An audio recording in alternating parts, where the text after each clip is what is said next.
Hello guys, eto na. Nagulan na naman ng umaga. Good morning sa inyong lahat. Nagulan na naman sa Punta Santa Ana. Sobrang lakas ng ulan. Kawawa na ng mga estudyante. Bumabasa.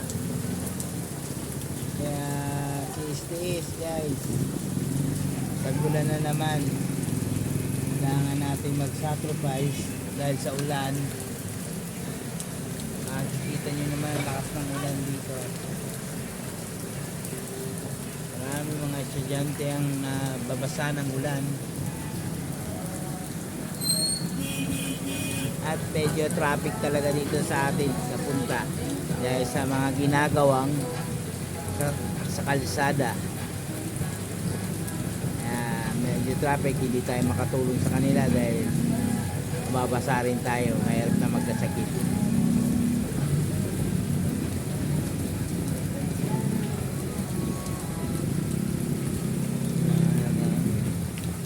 Guys, good morning sa inyo lahat.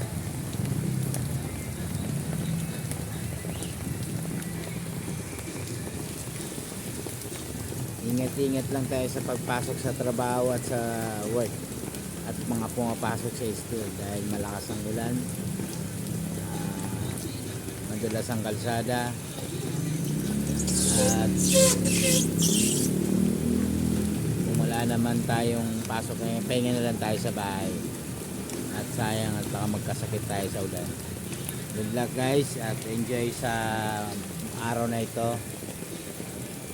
Good luck sa lahat. Thank you very much. Please follow and comment. Thank you.